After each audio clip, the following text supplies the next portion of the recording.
The Stolen Stars of Matariki.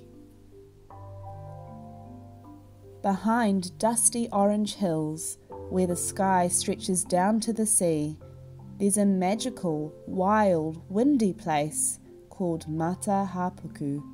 Some people call it Birdling's Flat. Te Rerehua and Sam often stay at Te Matahapuku with their Grandma and Pōua. Te Matahapuku beach isn't sandy or shelly. Te Matahapuku beach is stony. It's made of trillions upon trillions of grey stones.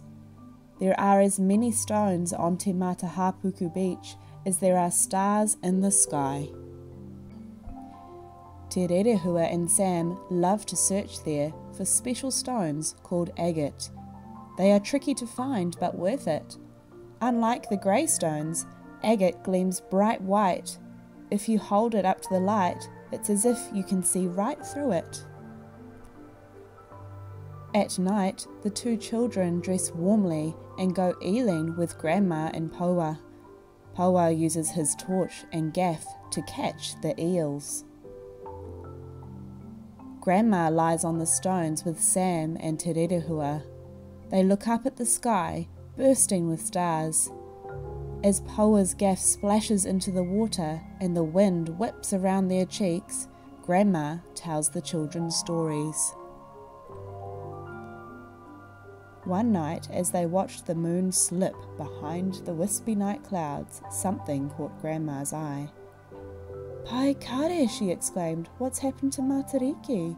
There are normally 9 stars, but tonight I see only 7. What's happened to Pohutakawa and Hiwa Itarangi?" Sam and Te Rerehua scanned the night sky. Grandma was right. There were 2 stars missing from the Matariki cluster. "Oh dear, I know what's happened," said Grandma. What? Te Rerehua asked breathlessly. "Those blimmin' patupaiarehe that live up in the hills, they've been stealing the stars again." "Stealing the stars?" Sam looked doubtful. Grandma pulled the children in close. "You know how you go searching for agate? Well, they're special because they're tiny pieces of star. The patupaiarehe steal the stars and hide them among the grey stones of Te Matahapuku. That's why they're so hard to find." Just then they heard giggling and laughing. Without making a sound, Grandma and the children picked their way up the stony bank. Peering over the top, they couldn't believe their eyes. Down at the water's edge was a group of patupaiarehe. They were dancing about. Oh, how they danced! And inside their raupo net lay 2 glowing rocks. "Oh, where? They've captured Pohutakawa and Hiwa Itarangi," whispered Grandma. "Without those 2 stars, it'll be hard to know when it's time to stop eeling and rest for winter." Sam and Te Rerehua looked at her with alarm. "What shall we do, Grandma?" "Well, patupaiarehe don't like sunlight.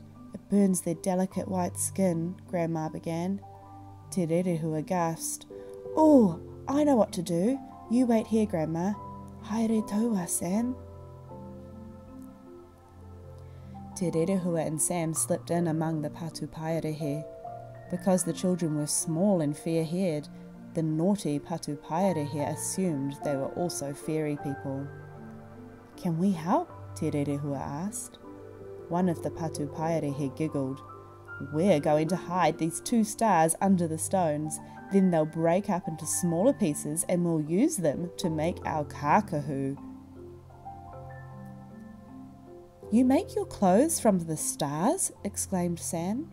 "He, yes," the impish patupaiarehe crowed as they twirled about in their glittering korowai.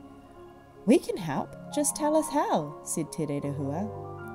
Full of self-importance, the patupaiarehe all began talking at once, boasting about their techniques, how they cast their nets high into the sky to catch the perfect stars, and how they pull them down to earth.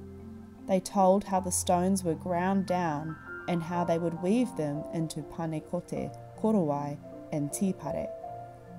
They skited for so long that they did not notice the glow of the sun peeping over the horizon. "Oh, look," said Sam casually, "it's nearly daytime." The patupaiarehe shrieked, "The sun! The sun! Oma! Oma!" Te Rerehua grinned. Her plan had worked. The fairies ran for the hills, leaving the two glowing stars, Pōhutakawa and Hiwa-i-te-rangi, behind on the beach. "Grandma, Pōua," Te Rerehua called. Grandma and Pōua were very pleased with Sam and Te Rerehua. "Ka pai tō korua mahi," they said. "Good work, you two." "But what do we do now?" Te Rerehua asked. Grandma looked fondly at Pōua. He knew just what to do. Pōua hooked Pōhutakawa with his gaff. "Stand back," he said to the children. Pōua heaved Pōhutakawa high into the sky. The star made a shining arc across the dawn sky as she bumped into the other stars, then took her place. Pōua did the same for Hiwa-i-te-rangi. As the sun began to rise over the ocean, the two sister stars twinkled happily. Sam and Te Rerehua waved back. The 9 stars of Matariki were back together again. Grandma, Te Rerehua and Sam helped Pōua carry his sack of newly caught eels home.